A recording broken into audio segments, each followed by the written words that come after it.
Bon matin. Ça va bien? Nous autres, aujourd'hui, c'est une journée très spéciale. Aujourd'hui, c'est Rosh Denia. C'est quoi? Personne connaît Rosh Denia? Ah ben... Non, c'est pas une fête religieuse dans une secte ou dans une partie du monde. C'est simplement le mot russe pour jour de fête. Parce que c'est le jour de fête, c'est Rosh Denia pour mon fils Manuel qui aujourd'hui a 13 ans. Alors, même si vous tentez d'y dire, ça donnera pas grand-chose, il comprendra pas. Faites juste dire Rosh Denia avec un sourire, puis ça va de l'air vraiment cool. Là.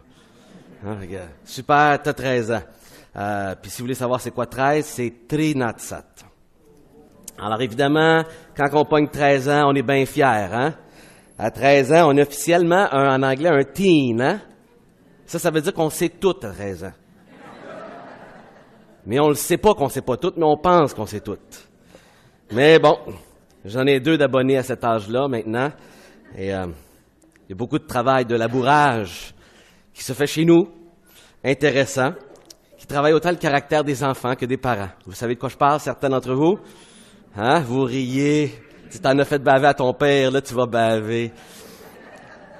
À toutes les fois que ma fille elle a une attitude, le beau-père, il regarde en souriant, il dit « Ah, que c'est beau à voir, Julie. C'est tellement beau de voir que c'est toi qui vis ça maintenant. » là. Il dit « Ah, que c'est merveilleux. » Il y a du plaisir incroyable. Là. Mais c'est avec amour, là, on s'entend. Alors, hier, on est allé chez les Godfrey pour fêter ça, parce que lundi, cette semaine, c'était aussi la fête de David Godfrey, qui avait ses 13 ans. Fait que là, nos enfants ont eu du plaisir ensemble. Puis ça lui faisait du bien à mon gars, là, 2 semaines sans parler le russe. Là, il était en carence, puis il commençait à trouver ça dur les derniers jours. On voyait là, que ça c'était dur. Puis on peut comprendre, Julie puis moi, après 1 mois là, en Ukraine, là, à parler toujours d'une autre langue, là, à un moment donné, là, il y a de l'agressivité, tu viens écœuré, tu te sens pas compris. Là. Tu parlerais au pire des idiots qui parlent français, mais ça ferait du bien. Je vous le dis, c'est vrai, là. Il n'y aurait rien à dire, il serait pas intelligent, mais il parle en français. Ah, que ça fait du bien parler sa langue maternelle. Et là, hier, il s'est payé la traite, la petite fille, elle l'a écouté tout le long, il placotait, mais que ça lui faisait du bien, puis on était heureux. Julie et moi, on dit, « Hey, ça lui a fait du bien, là. » Il a parlé du début à la fin, là, tu sais. Puis elle était patiente avec lui, elle le laissait parler, puis elle jacassait avec lui, parce qu'ils ont des enfants ukrainiens aussi, fait qu'ils se comprennent, fait que ça a fait beaucoup de bien. Puis l'après-midi, on va aller se baigner à la piscine de l'UQTR, il y avait bien hâte, là, pour sa fête. Je vous invite à prendre vos Bibles ce matin, et on s'en va dans Genèse, le chapitre 26. Je sais pas si vous avez remarqué dans les dernières années, si vous n'avez pas remarqué, vous n'êtes vraiment pas remarqueux, là, mais au niveau des films, vous avez remarqué la tendance à reprendre des films, puis là, en faire des 1, 2, 3, 4, 5, hein? Si vous n'avez pas remarqué, ben là, je vous en parle pour la première fois. Peut-être que vous n'avez jamais vu un film de votre vie, si c'est le cas, parce que c'est vraiment à la mode, hein? Et des fois, il essaye des filons. Il y en a un qui est sorti, le Jack Carter, là, il y a l'année passée, je pense. Là, un film de Walt Disney, c'était bien, mais ils ont mis beaucoup de budget, mais ça n'a pas pogné autant. Puis là, finalement, tu voyais qu'il y avait de la place pour une suite, hein, un deuxième. Mais le budget a été dépassé face aux revenus, puis ils ont décidé de pas aller plus loin. Mais il y en a d'autres que ça finit plus, hein. Rocky Balboa, là, on l'a vu en masse, hein, Rocky 1, 2, 3, 4, 5, puis là, il est sorti le Balboa, là, puis là, c'était bon, là, mais là, je sais pas s'il va ressortir, là, à 80 ans, là, revenir, là, puis s'en remettre dedans, là. Déjà qu'à 60 ans, c'était quelque chose, là, tu sais, là. Et des fois, il y a des histoires comme ça, on prend en arrière de l'autre, puis c'est une question de marketing, on s'entend, c'est une question on a testé un marché, ça a bien fonctionné, fait que donc, on va l'exploiter comme faut, puis aller chercher tous les sous qu'on peut faire sur cette histoire-là, hein. Puis ça revient en séquence, puis bon, ben, moi, j'aime pas ça aussi, parce que moi, j'aime pas ça quand ça finit mal. Je sais pas si vous êtes comme moi, là, mais un film qui finit mal, dites-moi pas que c'est un bon film, puis dites-moi pas de le regarder. J'haïs ça pour mourir. Je déteste ça, là. Moi, j'aime les affaires Walt Disney. Il y en a qui sont comme moi? Ah, man, vous êtes bénis du Seigneur. Vous êtes des gens positifs qui aiment ça, là, tu sais, là, être encouragés. On a assez de choses négatives autour de nous autres. Finir mal, avec un suicide, une affaire. On n'en vaut pas besoin de ça. Moi, j'aime ça que ça finit bien. Le méchant, il se fait laver, il est en prison, tu sais, là, puis merci Seigneur pour les films qui finissent bien. Puis en plus, je vais vous dire quelque chose, je pense que c'est biblique. Je pense que c'est biblique parce que ça finit bien dans la Bible à la fin. En cours de route, c'est difficile. Mais à la fin, c'est le Seigneur Jésus qui gagne. C'est le Seigneur Jésus qui l'emporte, puis ça finit qu'on est avec lui pour toujours. Moi, j'aime ça. Mais bon, vous n'êtes pas anti-biblique, on va nuancer là, si vous aimez les autres films, là, c'est correct. Je veux pas vous juger ce matin, vous vous sentez jugé, là, mais c'est à la mode. Et je réfléchissais à cette question-là, je me disais, vous savez, c'est pas fou non plus parce que c'est quand même un reflet de notre réalité. Vous avez remarqué des fois qu'on est un peu comme un film. Il y a des séquences de notre vie qu'on dirait qui reviennent souvent. Plus souvent qu'on voudrait même. Il y en a qui rient parce que ça doit sonner une cloche à quelque part, hein? Des fois, il y a des situations, ça me semble, ça m'arrive tout le temps, ces affaires-là, moi. Des fois, c'est dans les relations. C'est toujours les mêmes types de problèmes qui reviennent. Puis on s'entend des fois aussi, ça arrive parce que des fois, on se les attire un petit peu, hein? Il y a des traits de caractère, des fois, qui nous amènent, on dirait, les mêmes problèmes. Les mêmes conflits dans la famille, les mêmes conflits avec notre épouse, les mêmes conflits avec les enfants, avec le voisin, toujours le même arbre, toujours la même attitude. Puis souvent, c'est lié à de la revendication, c'est lié à toutes sortes de choses. Puis on dirait qu'il y a des séquences qui reviennent dans nos vies. Puis c'est comme des fois aussi, on a l'impression que Dieu, c'est comme, il nous a passé un test, puis on l'a pas vraiment passé, fait que, pas grave, il nous envoie pas une mauvaise note, il va te donner une autre occasion une autre fois. Il nous cale pas. Il dit non, t'en donner une autre fois, puis là, une autre fois, là, tu vas tenir ma main, là, puis m'aider à passer au travers. Et souvent dans notre vie, il y a des séquences qui reviennent de situations, au travail, de famille, relationnelles, de toutes sortes. Et c'est souvent, évidemment, relationnel, qui reviennent. Et donc, les requis 1, 2, 3, 4, 5, 6, c'est pas loin de la réalité d'une certaine façon, où il y a des séquences souvent dans nos vies comme ça qui reviennent. Puis ça revient, puis ça revient. Et des fois, on se demande, ça va-tu finir à un moment donné? Il y a certains films aussi qu'on se demande ça aussi. Ça va-tu finir à un moment donné? Ils l'ont exploité assez souvent, puis on regarde le film de notre vie, puis on se dit, OK, c'est arrivé assez de fois, là, ces problèmes-là, peux-tu arrêter? Là, il me semble que je passerai à d'autres choses là, dans ma vie, puis ça revient. Mais c'est que si on ne règle pas le problème, si on n'adresse pas les causes souvent, et des fois, il n'y a pas toujours des causes qui sont de notre faute, là. Mais parfois, il y a des choses qui reviennent à cause de traits de caractère des choses, qui reviennent et ça revient. C'est un peu comme la personne qui a un problème de santé régulier. Je me rappelle, quand j'étais à l'hôpital pour ma hanche, il y avait un monsieur là, qui rencontrait le docteur. Puis le monsieur, il venait régulièrement à l'hôpital. Puis il était assis, puis il avait un shake, là, pas à peu près. Là. Puis là, je peux pas rire de lui, c'était pas le Parkinson, là, tu sais. Il était en sevrage, il avait pas bu depuis 24 heures, il était rentré, puis là, le monsieur, il a dit, écoutez, là, vous avez une cirrhose du foie, monsieur, là, si vous arrêtez pas, on ne peut pas rien faire pour vous, là, vous allez mourir, là, je vous le dis, là. Il était direct à côté de moi, le docteur, il disait tout ça, là, ben franc, là. Il dit, écoutez, là, vous arrêtez de boire, sinon vous allez mourir, je vous le dis, là. Et le monsieur, je ne sais pas ce qu'il a fait. Mais il semble que c'était pas la première fois qu'il revenait pour le même problème. Et des fois, c'est pas aussi grave que ça, mais des fois, ça peut être des négligences de santé qui viennent des fois par notre propre négligence. Et on revient avec le même problème parce qu'on fait pas de l'exercice, on mange pas bien, puis on se corrige pas jusqu'à temps que ça c'est vraiment grave. Là. Puis là, on n'a vraiment pas le choix. Et c'est un peu comme ça avec des traits de caractère, des fois, de notre personnalité, où ces situations reviennent. Puis c'est comme s'il faut qu'on frappe un mur, que ça revienne souvent, puis encore là, on se guérit pas. Ça revient. Et chose intéressante, la Genèse, la vie des patriarches, les patriarches semblaient vivre les mêmes choses que nous autres. Ça fait 4000 ans qu'ils ont vécu sur cette terre, les patriarches, et quand on les lit, on réalise que ils n'étaient pas loin de ma réalité. Moi aussi, je refais les mêmes bêtises. Moi aussi, des histoires qui reviennent. Et dans le chapitre 26, où ce qu'on est présentement, on est dans la vie d'Abraham qu'on a terminé. Et là, on a commencé avec la vie d'Isaac, qui sera très courte. Pas la vie autant que le récit sur lui, pour passer à la vie de son fils, principalement Jacob, qu'on va passer beaucoup de temps dessus. Et dans ce chapitre-ci, le chapitre 26, c'est une histoire qui revient pour la 3e fois. 2 fois, son père a vécu une histoire comparable. Là, c'est lui qui le vit. Puis, malgré toutes les circonstances favorables pour l'apprentissage et ne pas refaire la même erreur, la même erreur arrive. Et ça a poussé par certaines personnes qui sont des sceptiques de la Bible, qui voudraient qu'on ridiculise les croyants de croire en Dieu, de croire à la Bible, de dire « Ah, tu vois, c'est 3 histoires pareilles, c'est trafiqué, c'est travaillé, c'est des thèmes répétés, Et on a voulu réduire le texte avec toutes sortes de ridicules, etc.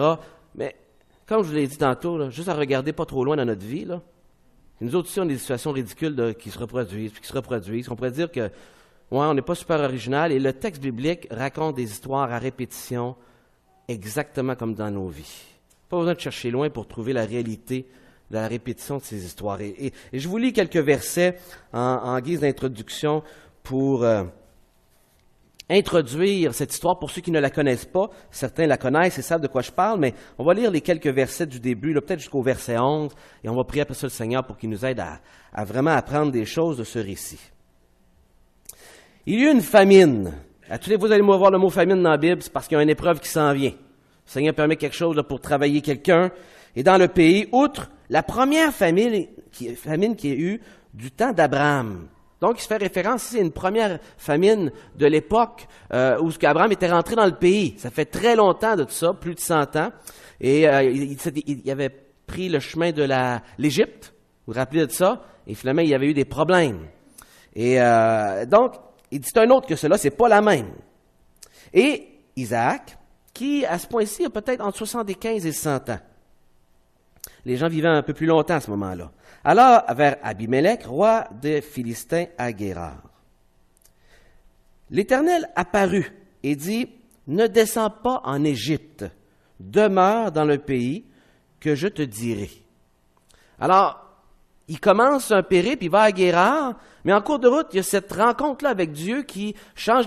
Parce que la tendance, c'était d'aller en Égypte, c'était l'endroit où il faisait beau, où il y avait le long du Nil, évidemment, des endroits propices pour l'agriculture. Et on dit qu'à cette époque-là, c'était comme un jardin. C'était un endroit très fertile. C'était le bon endroit à aller s'il y avait la famine dans ton pays. Tu t'en vas là, 2, 3, 4, 500 kilomètres, puis tu vas te parker là 2, 3 années jusqu'à temps que ça passe, puis tu retournes chez vous. C'était la tendance naturelle et logique. Mais là, ici, il ne faut pas fonctionner avec la logique. Parce qu'ici, c'est un homme qui a reçu des promesses de Dieu, puis Dieu a donné un pays. Il dit, ce pays-là, il va t'appartenir. Il l'avait parcouru. Il faut que tu gardes ce pays-là. Et là, c'est son fils qui va avoir ce pays-là. Et il dit, pars pas d'ici. Reste ici. Il y a une raison. Et voici pourquoi. Séjourne dans ce pays-ci. Je serai avec toi. Notez ça en premier. Je serai avec toi. Dieu promet sa présence là avec lui.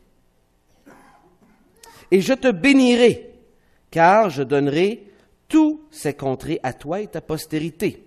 Alors c'est futur. Et je tiendrai le serment, la promesse, que j'ai fait à Abraham, ton père. À quoi qu'il se réfère ici? On va retourner quelques versets parce que ça fait un bon petit bout. Gardez votre doigt ici, on va dans Genèse chapitre 12 et on va lire 2 versets pour se rappeler de quoi il parle ici.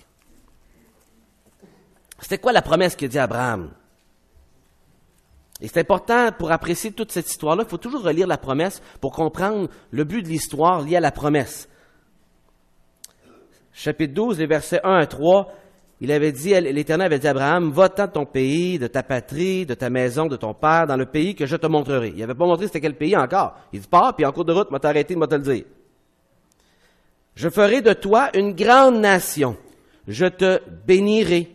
Je rendrai ton nom grand et tu seras une source de bénédiction.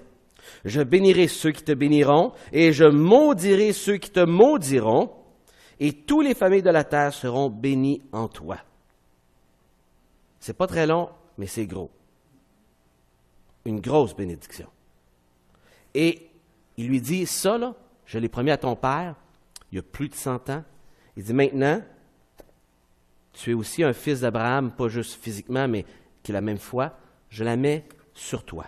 Tu vas recevoir maintenant cette même bénédiction. C'est toi que je vais bénir, la continuité. Et là, il y a une suite. Il est en train de dire, écoute, ce qui a été promis, tu as été préservé de la mort, tu as été choisi comme fils, tu es venu d'un miracle, et c'est toi maintenant qui va continuer et qui va être celui qui reçoit cette bénédiction sur lui et qui va être béni pour bénir ta descendance et pour bénir les nations de toute la terre entière. Et ça aide à comprendre l'histoire qui s'en vient. Donc, on continue au verset 4. Il dit, bon, je vais te donner la promesse. Il dit, je multiplierai ta postérité comme les étoiles du ciel. Ça en fait quand même pas mal, hein? Et c'est intéressant, rendu dans Deutéronome, lorsque le peuple est rendu déjà maintenant à 2, 3 millions, il dit, vous êtes rendus nombreux comme les étoiles du ciel. Dans Deutéronome. Fait que déjà, ça s'est accompli dans l'Antiquité, clairement, à l'époque déjà de Moïse, qui était nombreux comme les étoiles du ciel. Je rendrai ta postérité comme ces contrées, et toutes les nations de la terre seront bénies en ta postérité. Fait que vous voyez ici, il reprend les mêmes paroles pour dire, ça revient maintenant à toi, ça continue. Parce qu'Abraham a obéi à ma voix, et qu'il a observé mes ordres, mes commandements, mes statuts, mes lois. Il est en train de dire, il a écouté toutes les nuances. Pourtant, il dit ça, puis on sait qu'il a fait des erreurs. Hein? Il s'est planté. Il n'est pas en train de réitérer ses erreurs. C'est pas là-dessus que sa promesse était basée. Il dit, il a obéi quand même. Il a avancé par la foi, malgré les erreurs. Il est toujours revenu pour réparer avec Dieu, puis restaurer sa relation avec Dieu. Et il a avancé. Et il utilise 4 mots synonymes pour parler ici d'obéir à ce que Dieu demande. Loi, ordonnance. Pour dire, dans toutes les nuances de ce que c'est d'obéir Dieu, il était là.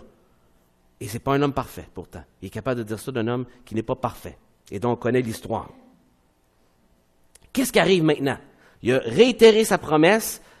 Il lui rassure que c'est lui qui est le récipiendaire de tout ça. Maintenant, qu'est-ce qu'il fait? Isaac resta à Guérar. Ah, ça commence bien. L'obéissance. C'est pas beau, ça? Une petite phrase bien courte. 5-6 mots. Il est resté à Guérar. Dieu vient de dire, reste ici, on va te bénir ici. Il reste là. Merveilleux. Maintenant, même si tu restes à l'endroit où Dieu veut, ça ne veut pas dire que tu vas être épargné de tentation. N'est-ce pas? Au contraire. Lorsque les gens du lieu posaient des questions sur sa femme, il disait, c'est ma sœur. Car il craignait en disant, ma femme, que les gens du lieu ne le tuent, parce que Rebecca était belle de figure. Comme son séjour se prolongeait, il arriva qu'Abimélec, roi des Philistins, regarda par la fenêtre et vit Isaac qui plaisantait avec Rebecca, sa femme. Abimélec fit appeler Isaac. Et le mot ici pour plaisanter, c'est un petit mot là pour... c'était coquin, tu sais, c'était... Il riait, c'est le même mot pour le nom Isaac, qui veut dire rire. Et là, on voit que le mot rire ici est un peu plus large. Ils rient ensemble en se taquinant, puis ça a l'air un peu sensuel ce qui se passait là. C'est correct, ils sont mariés. Le problème, c'est que tu fais ça à ta sœur. C'est pas supposé. Et là, il dit, en tout cas, toi et ta sœur, c'est un drôle de comportement. Hein? C'est pas super catholique, là. Faudrait qu'on en parle. Fait qu'il l'invite à son bureau. Et il fit appeler Isaac. Il dit, certainement que c'est ta femme. Parce que moi, je touche pas à ma sœur pareil. Comment as-tu pu dire, c'est ma sœur? Isaac lui dit, j'ai parlé ainsi de peur de mourir à cause d'elle. Abimélec dit, qu'est-ce que tu nous as fait? Peu s'en est fallu que quelqu'un du peuple n'ait couché avec ta femme et tu nous aurais rendu coupables. Et c'est la première fois que ce mot-là, coupable, apparaît ici. Un mot qui est utilisé pour la majorité des fois dans Lévitique, parler de culpabilité. Alors Abimélec fit cette ordonnance pour tout le peuple. Celui qui touchera à cet homme, à cette femme, sera mis à mort. On va prier avant d'aller plus loin. Père Céleste, en lisant les Écritures, des fois, ces histoires, on a l'impression de lire nos histoires à nous. Combien de nos histoires, Seigneur, ressemblent à cette histoire? Des histoires qui reviennent et malgré qu'il y a des nuances, des différentes personnes, des différents noms, des différents endroits, ça se reproduit si souvent. Seigneur, ce matin, rencontre-nous en lisant cette histoire, parle à nos cœurs sur les histoires de nos vies, Seigneur. Comment on peut les régler pour pas qu'ils reviennent continuellement, Seigneur? Apprends-nous sur ce qui se passe dans cette histoire et sur les leçons qu'on peut retenir ce matin pour notre vie. Seigneur, pas des leçons pour nous mettre un poids sur les épaules, pour nous moraliser. Ah, Seigneur, on n'a pas besoin de tout ça. On a déjà tellement de poids sur les épaules. On a tellement de moralisation si facile qui se fait sur nos épaules. Seigneur, donne-nous une solution qui ne rentre pas dans cette gamme-là de sentiments, mais qui est centrée sur toi, qui nous donne de l'espoir ce matin. Parle-nous par les Écritures, s'il vous plaît. On te le demande dans le nom de Jésus, ton Fils bien-aimé. Amen.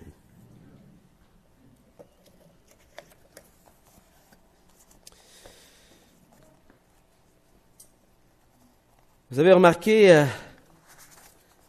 malgré qu'il a obéi, il est venu quand même la tentation, de rendu dans le pays, de faire comme son père. Vous vous rappelez l'histoire de son père, hein? Lui, c'était-tu vrai que c'était sa sœur? Pour Abraham, son père, qui avait utilisé 2 fois cette histoire-là, c'était vrai que sa femme était aussi sa sœur, c'était sa demi-sœur. Ça aussi, c'est pas super catholique aujourd'hui à faire, là. Mais à cette époque-là, tu avais le droit. C'était correct. Le code génétique humain n'était pas assez détérioré de telle façon que ça devienne un problème pour l'enfantement. Et c'est juste rendu à l'époque de Moïse qu'on voit ce commandement-là qui est mis, où ce qu'on ne peut pas marier notre sœur, il y a un danger, et on connaît même ça au Québec, les dangers à ce niveau-là avec les familles, le cousinage de nos ancêtres qui amènent des fois certaines maladies de famille, etc.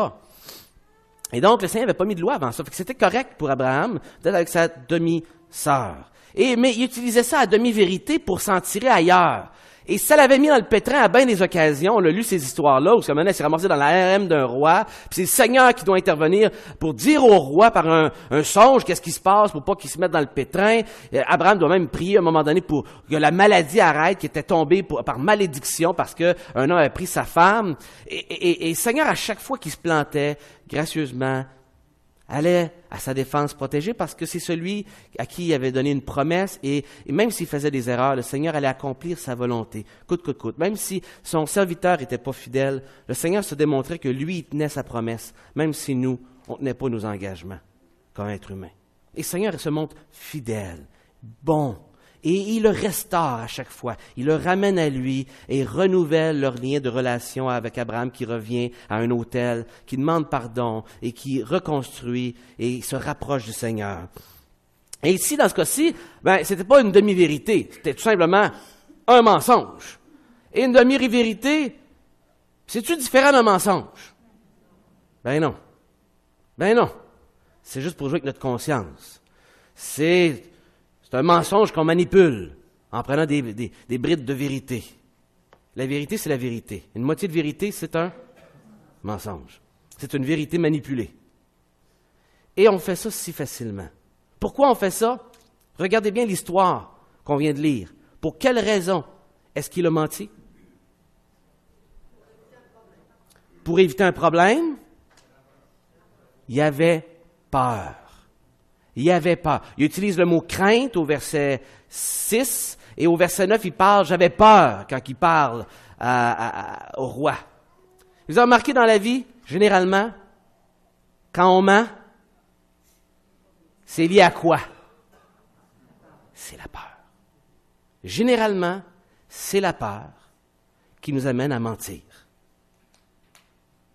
Puis ça peut être vraiment banal. Je t'ai appelé cette semaine, tu ne m'as pas retourné l'appel, as-tu eu mon message? Non, je ne l'ai pas eu, ton message. Au lieu de dire, oui, j'ai eu ton message, je suis désolé, je ne m'y suis pas rendu, je n'ai pas mis en priorité, puis j'avais d'autres choses, fait que je ne t'ai pas appelé. Je suis content que tu me rappelles. Juste être honnête.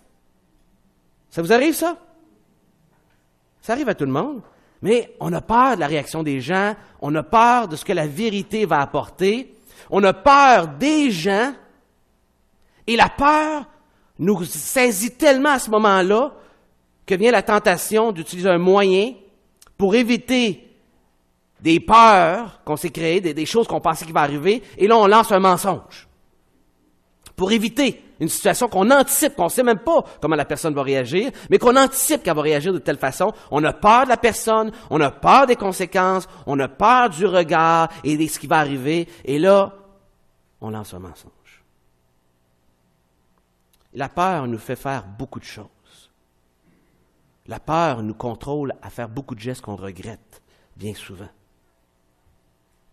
Et je vais vous dire quelque chose de vraiment intéressant qui m'a beaucoup encouragé cette semaine, au début de semaine. J'étais en train de lire dans la période des fêtes, j'aime ça relire toute la scène de la Nativité. Je prends du temps pour relire Matthieu, les 2 premiers chapitres, relire Luc, les 2 premiers chapitres, pour me garder le cœur à bonne place dans la période des fêtes. Je lis tranquillement, quelques versets tous les jours, et d'apprécier tout le récit. Et j'ai remarqué un détail que je n'avais jamais remarqué auparavant. Quand Zacharie chante, à la fin de Luc chapitre 1, il fait un chant à la naissance de son fils lorsqu'il retrouve la parole, parce qu'il ne pouvait pas chanter avant. Il avait perdu la parole. Et là, son fils arrive et ça crée des réactions. Et là, il chante un chant. Et dedans, il mentionne le fait que la venue de ce fils, qui lui annonce la venue du Christ, et c'est pour ça que son fils est important, il comprenait cela, qu'il était celui qui annonçait la venue du Christ. annoncerait la possibilité d'aller vers le temple, vers le culte, sans crainte. C'est au verset 74. Et c'est dans une poésie, c'est toujours un peu un défi de bien lire dans la poésie. Et il parle de cette possibilité maintenant qu'il y aura, par la venue du Christ, évidemment, de pouvoir aller vers le culte, le lieu où on adorait Dieu, le lieu où on exprimait à Dieu, le lieu où on faisait des sacrifices, le lieu où on voulait interagir avec le Seigneur, d'y aller sans crainte. C'est possible de s'approcher de Dieu, c'est possible d'avancer sans crainte, à cause de Jésus. Et je trouvais ça intéressant, je pensais à ça, pourquoi cette crainte-là nous contrôle tellement? Et en lisant la Nativité, en lisant plusieurs affaires qui m'ont touché, dont le péché que le Seigneur adresse en partant, qu'il va éliminer le péché par le Seigneur Jésus-Christ, mais aussi la crainte peut être enlevée de ma vie. Je ne suis plus obligé par le Christ d'être contrôlé par la peur. Je ne suis plus obligé de mentir parce que j'ai peur. Je ne suis pas obligé de faire des compromis dans ma vie parce que j'ai peur de ce que les autres vont dire ou faire. Et c'est souvent la crainte des hommes. La crainte des êtres humains autour de moi, la crainte de mon patron, la crainte de ma femme, de mon mari si je dis ça ou ça, la crainte de mes enfants, leur réaction, la crainte de mon voisin si je vais dire ça, la crainte de mes parents si je leur parle de l'Évangile, la crainte de... Et qui là nous amène à exercer un mensonge.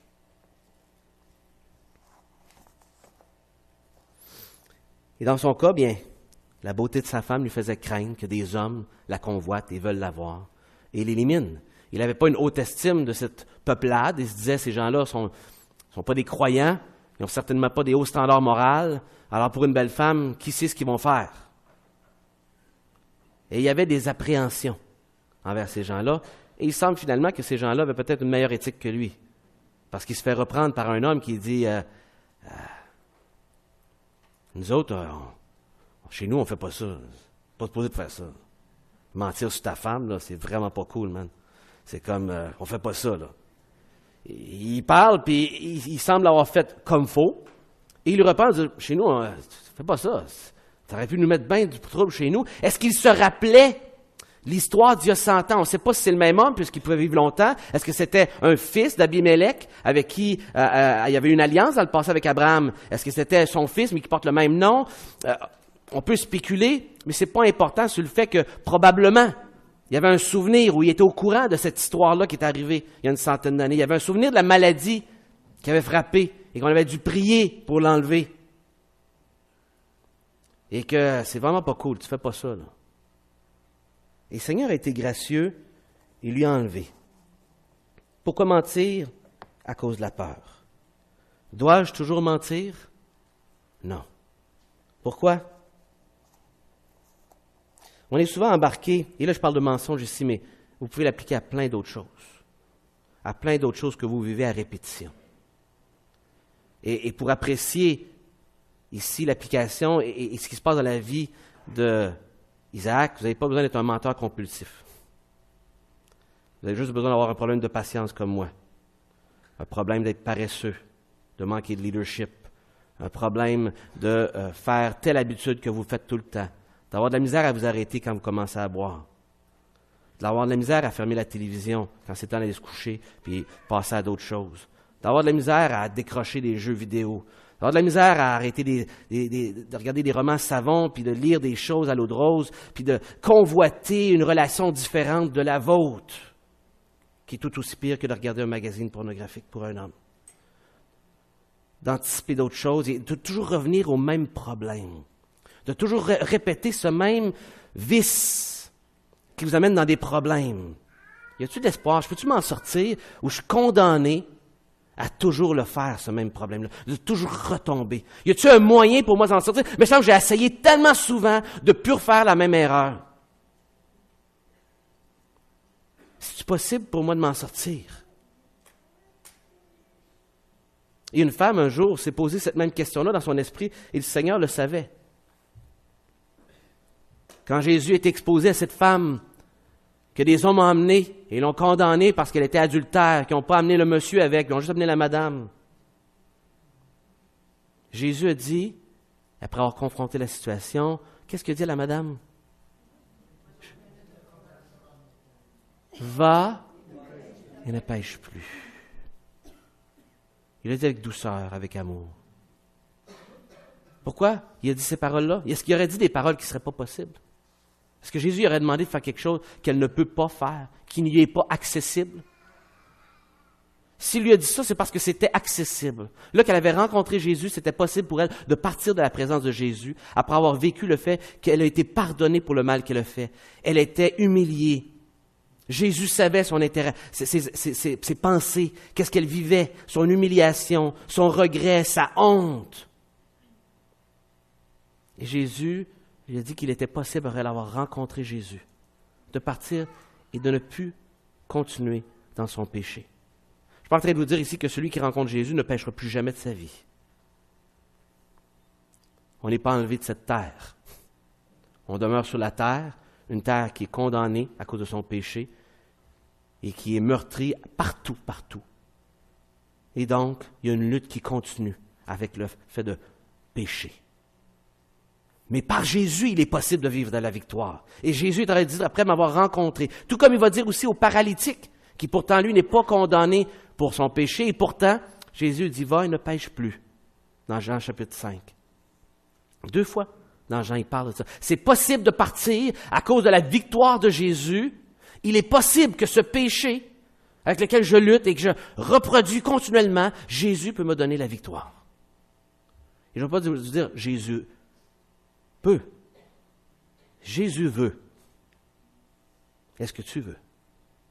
Est-ce que je veux arrêter d'être contrôlé par ce qui me contrôle et qui m'amène toujours à faire le même péché? Et pendant que je vous en parle, vous savez de quoi je parle. Vous êtes en train de réfléchir à cette affaire-là que vous priez à tous les jours, à toutes les semaines. Ah, Seigneur, je te demande pardon, j'ai encore fait ça. Veux-tu m'aider, s'il vous plaît? Veux-tu m'aider, Seigneur? Je voudrais tellement avoir la victoire. Est-ce que je la veux vraiment, cette victoire-là? Parce qu'il n'y a pas de victoire qui vient sans sacrifice. Il n'y a pas de victoire qui vient sans humiliation. Parce que souvent, on ne demande pas la victoire vraiment avec nos tripes. On veut comme se débarrasser des conséquences, mais pas du vice. Vous comprenez? Je t'écœurerai des conséquences, pas du mal que je fais.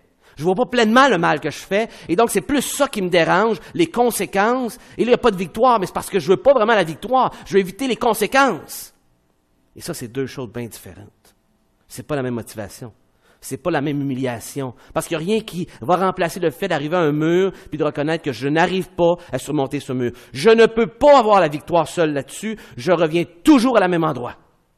Et tant que j'ai pas ce moment d'humiliation pour demander pardon, pour vraiment le confesser que je suis pas capable. Et là, il y a de la place pour Jésus. De regretter parce que je prends conscience comment c'est mal, puis tout ce que ça fait comme dommage dans ma relation avec Dieu, dans les gens autour de moi, puis que je vois le mal qu'il y a là-dedans.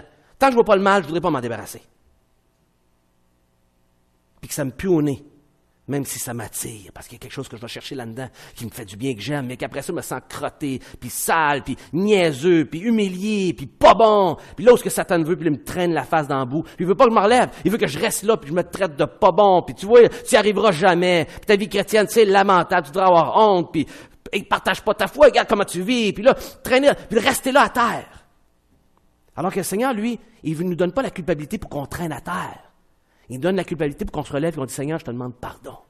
Si la culpabilité ne m'amène pas à demander pardon, c'est parce que la culpabilité est utilisée ici pour nous traîner dans la boue et ça ne vient pas de Dieu. C'est le mauvais usage de cette culpabilité qui veut m'amener à repentir, demander pardon à Dieu, reconnaître le mal. Et là, lui tenir la main, Seigneur, tiens-moi et me tenir, puis je vais réussir à passer au travers parce que tu l'as dit que c'est possible pour moi. Vous comprenez ce que je dis? Dites à votre voisin que tu n'es pas obligé de le faire encore. Tournez-vous à droite. Tu n'es pas obligé de le faire encore. Là, tourne-toi de l'autre côté, puis dis, tu n'es pas obligé de le faire encore. Et là, vous dites, Jésus te donne la victoire. Tournez-vous. Jésus te donne la victoire. Alors, la grosse question est celle-ci, les amis. Est-ce que je suis assez désespéré? Est-ce que je suis assez écœuré pour le confesser puis demander à Dieu l'aide pour cette victoire? Vous comprenez? Là, ici, c'est pas une question de mérite. C'est une question d'être assez écœuré de mon péché que je veux être prête à faire n'importe quoi que Dieu va m'amener à faire pour y arriver. Puis peut-être ce matin, le Seigneur vous invite à le confesser à quelqu'un parce que tu as besoin de quelqu'un avec qui prier pour combattre dans la prière sur ce domaine-là. Peut-être tu as besoin de confesser quelque chose que tu n'as jamais confessé ce matin. Je ne sais pas exactement c'est quoi, puis où vous en êtes, mais je peux juste imaginer, parce que je suis un être humain moi aussi. Puis je peux faire une longue, longue liste. Mais je n'ai pas besoin de la faire. Vous la connaissez dans votre tête, la liste.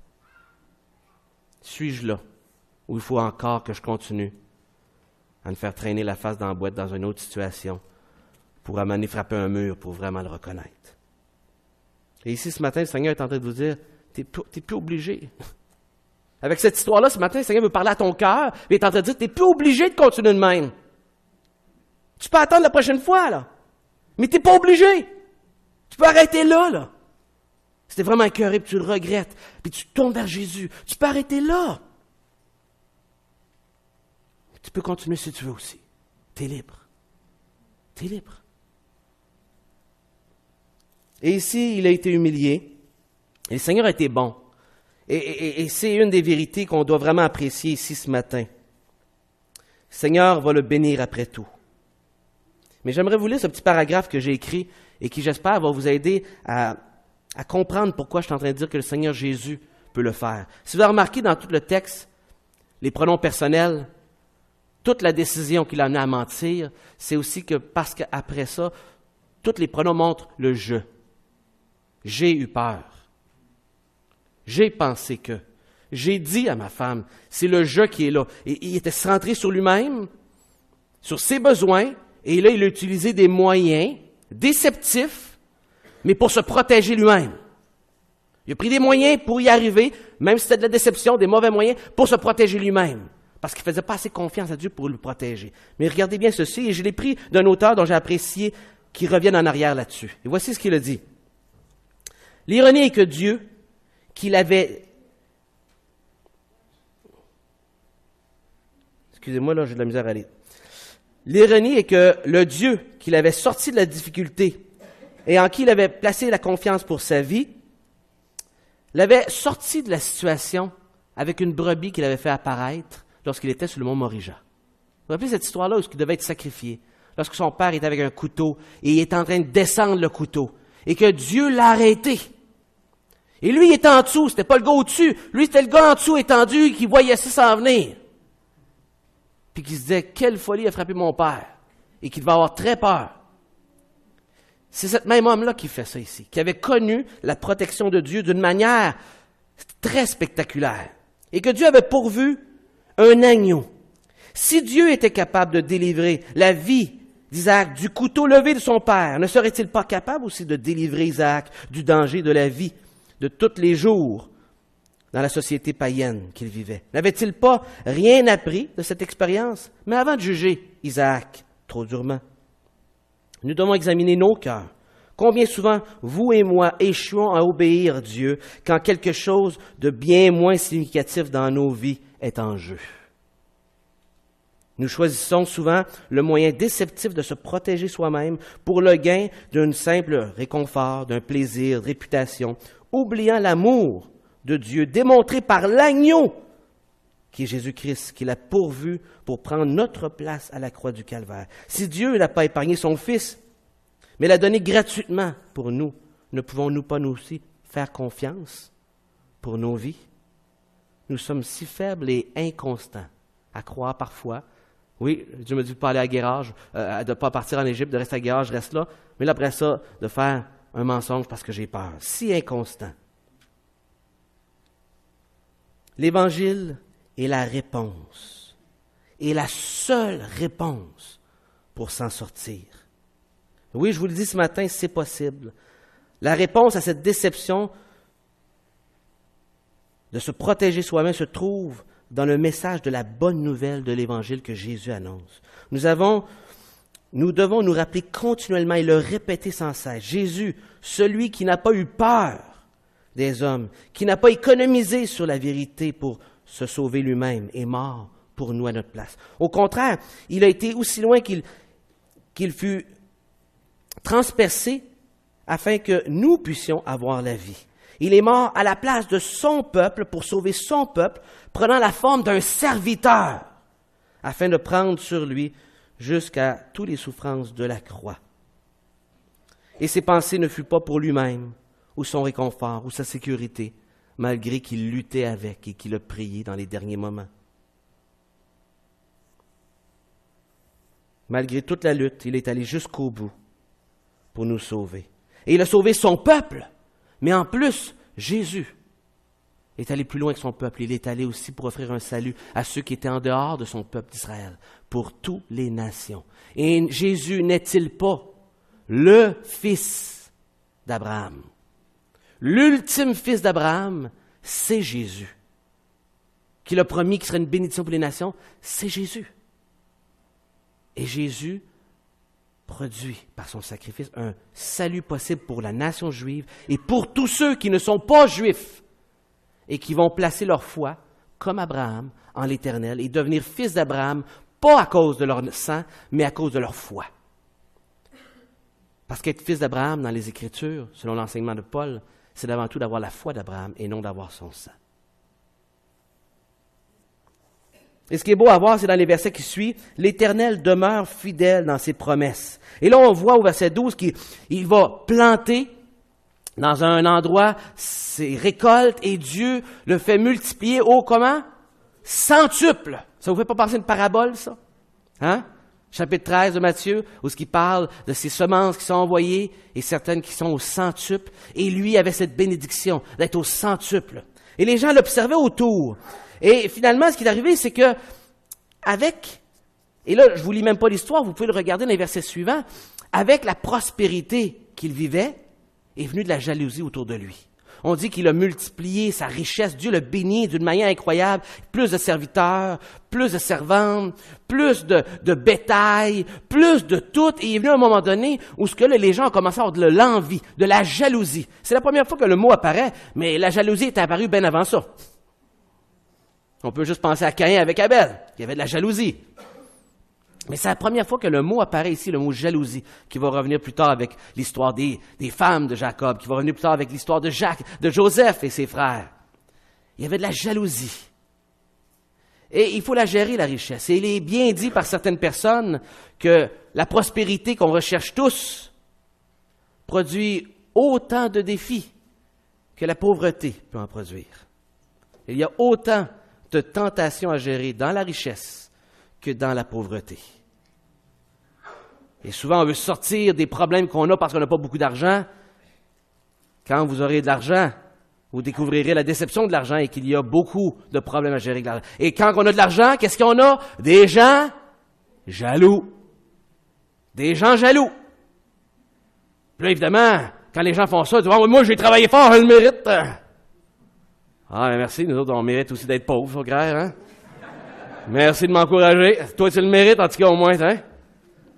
Puis on a l'arrogance, en plus, de penser que quand on est béni puis qu'on prospère, que nous autres, on le mérite, on a travaillé fort, les autres, ils ne le méritent pas, ils ont travaillé moins fort. Que c'est arrogant. Demandons pardon au Seigneur pour notre arrogance de penser qu'on mérite la richesse qu'on a, la stabilité économique. On ne le mérite pas au Canada. On a fait certaines décisions. Non. On est une société qui a été construite sur des valeurs chrétiennes. Il y a certaines bénédictions qu'on vit, mais on ne les mérite pas. C'est la grâce de Dieu, les amis. C'est la grâce de Dieu qu'on n'est pas en Ukraine et qu'on ne vit pas que dans notre pays, il y a de la guerre et il y a des morts à tous les jours. Dans un coin du pays où ça va vraiment pas bien, qui nous siphonne du jus partout. On ne le mérite pas.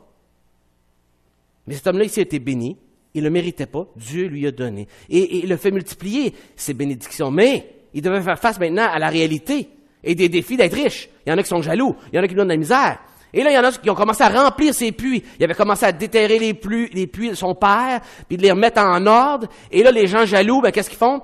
Regarde, on veut le faire partir ailleurs, on va y enlever ses puits. C'est comme enlever du cuir à un cordonnier. Il va qu'il aille ailleurs puis trouver un nouveau fournisseur. Ça marche pas. C'est son gagne-pain. Il peut pas avoir de troupeau s'il n'y a pas de puits dans un désert. Et c'est encore un désert dans cette même région-là. C'est encore le même défi aujourd'hui. Il faut de l'eau. Et là, les gens, ils coupaient à la source. Ils remplissaient puis ils scrapaient tout le travail qui était fait pour empêcher de prospérer. Est-ce que ça arrêtait Dieu de faire prospérer son serviteur? Non. Mais son serviteur devait gérer avec qu'est-ce que je fais avec ça? Qu'est-ce que je fais avec ça? Je sors-tu les armes, leur montre c'est qui le boss ici, c'est qui est béni de Dieu, puis tassez-vous les amis? Est-ce que je revendique? Il se tassait d'une place à l'autre. Il se tassait d'une place à l'autre. Parce que c'est pas parce que tu es béni de Dieu et que Dieu est fidèle envers toi que là, tu n'as plus de problème. C'est complètement une utopie de penser une chose comme ça. On ne voit pas ça dans les Écritures. Et le Seigneur Jésus-Christ n'a pas vécu cela. C'est normal qu'on soit dans la pauvreté ou qu'on soit dans la richesse de vivre des défis liés à notre situation. Et lui, il doit y faire face. Et Dieu l'aide à travers ça et confronte certaines situations dans lesquelles le Seigneur le fortifie. Mais une chose est claire. Il y a ici un gros défi pour lui parce que Dieu vient de dire, ce pays-là va t'appartenir. Mais là, les gens dans le pays, ils prennent de la place, ils tassent d'une place à l'autre, puis ils scrapent ses puits, puis il peut se poser la question, « Ouais, mais quand? T'as dit ça à mon père? Ça fait un bail. C'est-il au-dessus de 100 ans? Puis là, tu me dis ça à moi, je suis super content, là. Merci, Seigneur. Mais je ne le vois pas encore. » Et vous savez, il y a souvent un grand défi. Il y a toujours un grand défi entre gérer avec la promesse et la réalité. Et ce qui est entre les deux, c'est quoi? C'est le chemin rocailleux de la foi. C'est ça qui est entre les deux. Entre ce que Dieu a promis et qu'on ne voit pas dans la réalité de notre quotidien, parce qu'on ne voit pas ce qui se passe dans les coulisses. Nous, on est pris dans le temps. Dieu est au-delà du temps. Ça s'appelle le chemin rocailleux de la foi. Où ce que là, il faut gérer avec les up and down de croire et des moments de faiblesse où ce que ma réalité m'amène à douter, à avoir peur que ça n'arrive pas. Et là, je donne un petit coup de main à Dieu en faisant telle affaire. Et finalement, je fous là et je dois gérer avec. Vous comprenez ce que je veux dire? Parce qu'on le vit. C'est ça le défi. Et quel défi? Et c'est seulement l'Évangile, au quotidien, auquel on se colle, qui nous empêche de tomber dans ce fossé et d'avancer d'une roche à l'autre dans ce chemin rocailleux et de ne pas toujours être en train de tomber. C'est possible. C'est possible. Et chose intéressante, finalement, il y a un accord de fait entre les deux, et je vais vous laisser lire le reste de l'histoire, parce que je vais terminer avec une autre leçon. Et ils vont faire la paix. Et c'est intéressant, Dieu donne une bénédiction de prospérité, mais il n'enlève pas les épreuves, mais il le soutient à l'épreuve. Et il reste un homme de paix. Et finalement, ils viennent pour faire une alliance, pour faire la paix ensemble, reconnaissant, et il le dit au verset 28 et 29, regardez bien ça, ils reconnaissent que Dieu avait béni cet homme. Dieu bénit cet homme. Et ils voyaient comment il avait tellement prospéré qu'il devenait une menace pour leur sécurité nationale. Alors, il doit faire la paix avec le voisin pour être sûr qu'à un moment donné, ils ne veulent pas leur terrain. Alors, il fait une alliance. C'était pour un gain. Mais pourquoi? Parce qu'il reconnaissait que cet homme-là, il a un statut spécial. On l'a observé depuis des années, ce gars-là, il est béni de Dieu. Et on est mieux de se coller à lui que de le mettre comme notre ennemi. Et donc, il attirait la paix. Il inspirait, on le voyait, il y avait quelque chose de différent chez cet homme-là, que les autres n'avaient pas. Il avait une proximité et une bénédiction de Dieu que les autres n'avaient pas. Et il faut se coller à ce gars-là, parce que sinon, on risque d'avoir des problèmes. Lui, il va prospérer, puis nous autres, on n'est pas tant que ça. Fait que, il pense à eux. Mais qu'est-ce que ça fait ici? On voit des gens qui sont bénis, qui viennent des nations, déjà, un signe ici que la promesse s'accomplit. Et mais Isaac ici, devait voir ici ce qui était dit dans les premiers versets, je vais te bénir pour une bénédiction pour les nations. Et qu'est-ce qui arrive? Les nations vont vers lui, puis demandent la paix. Et c'est exactement ce que le Seigneur est en train de dire dans sa promesse. On sait que ça va aller encore beaucoup plus loin. Mais déjà, il fait un clin d'œil. Regarde, tu n'as peut-être pas tout le pays, là, mais regarde, les nations te respectent. Les nations viennent auprès de toi pour avoir la paix, pour faire alliance avec toi. Pourquoi? Parce qu'ils reconnaissent que je te bénis. Si toi, tu ne le vois pas, en tout cas, les autres le voient. Ça veut dire des fois, vous ne voyez pas quelque chose dans votre vie, mais les autres le voient dans votre vie.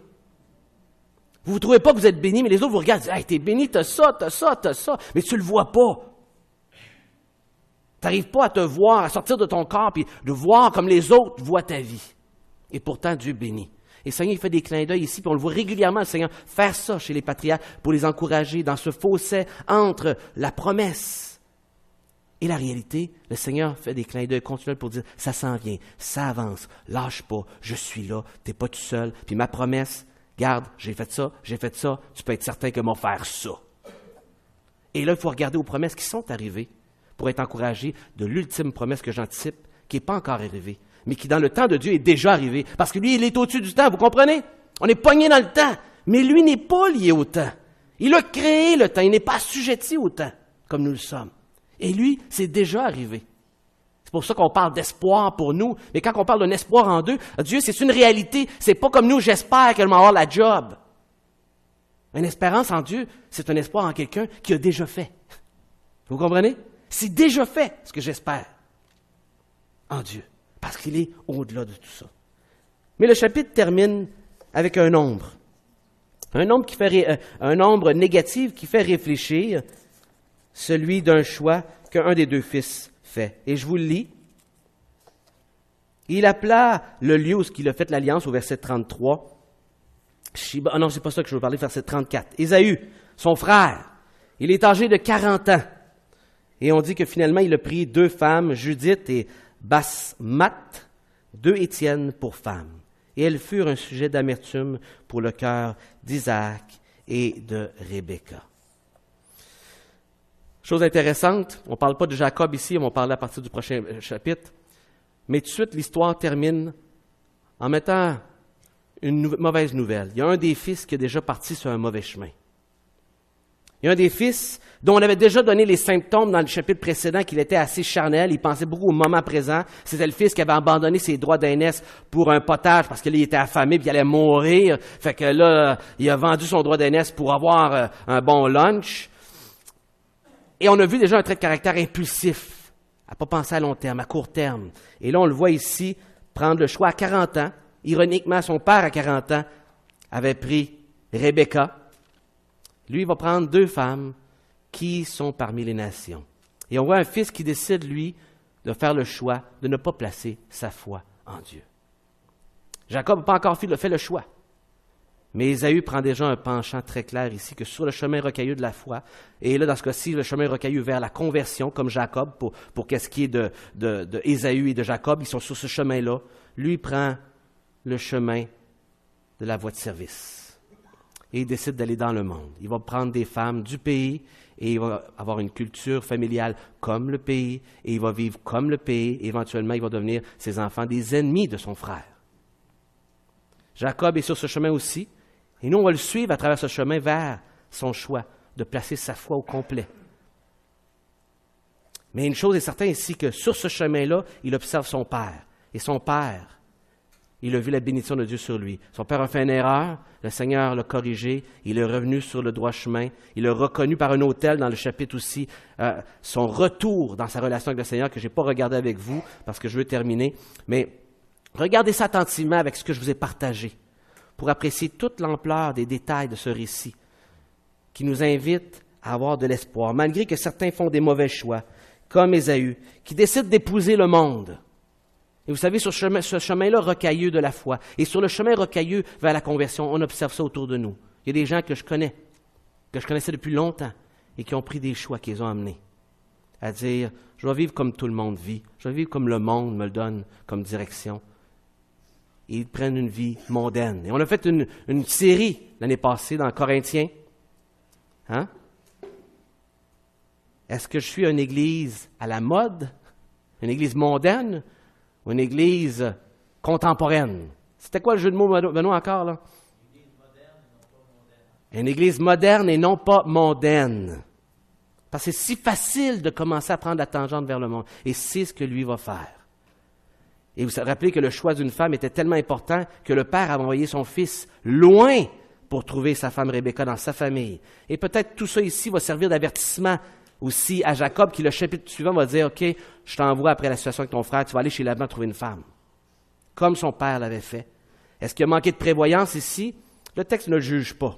Mais une chose est certaine, cette histoire-là va avertir Isaac de faire attention et de faire quelque chose pour son fils Jacob, puis dire, « Regarde, si tu laisses aller ce qui se passe, là, envoie-les. » Et avec la situation qui va arriver le prochain chapitre, il va l'envoyer.